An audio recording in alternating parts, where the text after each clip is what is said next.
and I'm very proud to represent the Department of Trade, Industry and Competition at an event like this. And it's also been great to hear some of the stories from some of the exhibitors about the help that they've received from DTIC and how it's been able to help them expand their businesses.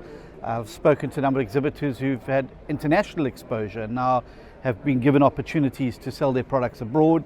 And obviously, these are the types of hand-ups that we should be giving to our small businesses. And it's intimately involved with the work of the DTIC about how we get South Africa's economy moving, how we create more job opportunities, how we stimulate entrepreneurship, because it's through that we'll start to see the economy really moving forward again, absorbing more people into work and the like. And it's been really inspiring to see some of the new products and ideas that people have and just the boundless imagination. I met a young man who's now manufacturing chicken culling and processing equipment, which he's exporting to Rwanda and other places. And I think these are the success stories that we need to keep repeating. Now, what are we doing good in the region so far that we can actually elevate? Well, the fact that we're having conferences like this where we're talking very seriously about regional integration and the importance of regional integration. Africa and our region have a huge opportunity awaiting us. We have international markets we haven't even begun to tap, and I think that by pooling our resources, working together in a regional coordinated way, we stand the opportunity to position ourselves as a major player in the international community. I look at the way Europe, China, other countries are looking towards Africa now for agriculture and agro-processed products. And we see the subsidy systems creaking in Europe where it's become too expensive to produce food. We've got the land, we've got the soil, we've got the people, and we've got the traditional knowledge here to really push hard into that. But we've got to move beyond just exporting raw materials and raw products. We've got to look at how we can process them here, either in partnership or through entrepreneurship and investment here, to be able to do a value add so we're exporting products for which we can receive a greater premium going forward. And I think that's where the future lies, and I think that's where we have to be leaning very hard into, because that's also how we're going to absorb more people into work, not only creating the jobs on the farm or the jobs in the mine, but then creating the jobs in the processing facilities as well. And that's exactly what we need in South Africa. Inside the discussions around this is a high-level discussion between the private sector and the public as well, converging.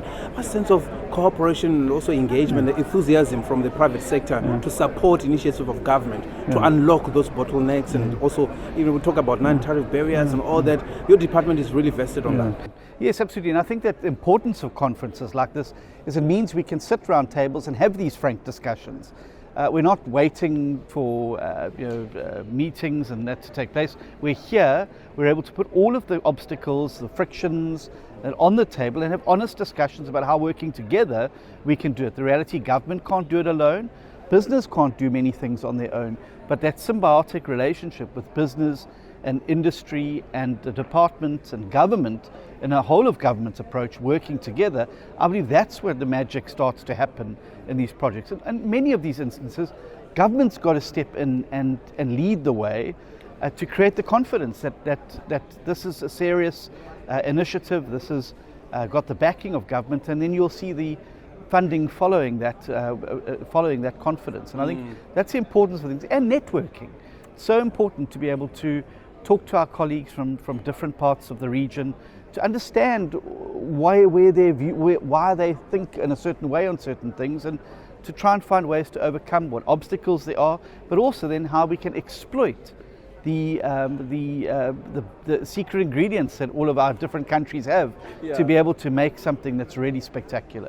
I think finally, Deputy Minister, in terms of countries in the region, they're not on the same level as far economically as well. How do we make sure that we find each other for common goal for the region, particularly that other economies are quite more advanced, South Africa compared to other countries in the region as well? How do we make sure that we find that common ground as well? But that's why regionalization makes so much sense.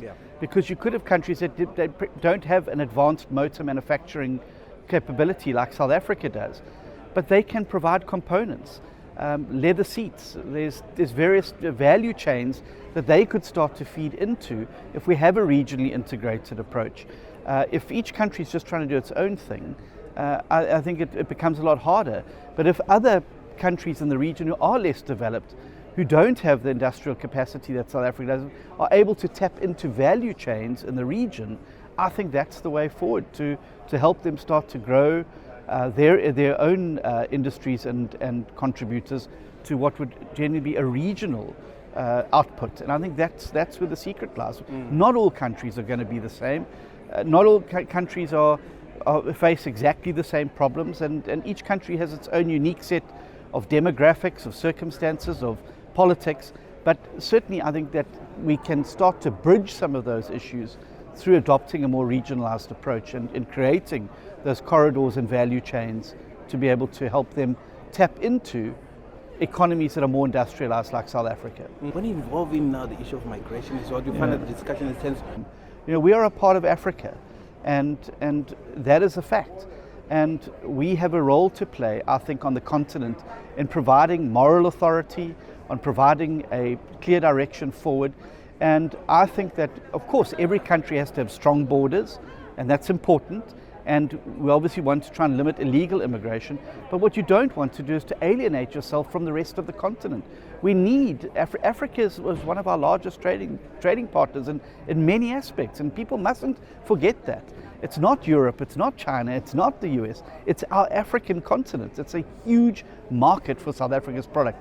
And the one thing we don't want to do is to separate ourselves or hive ourselves off from our place in Africa.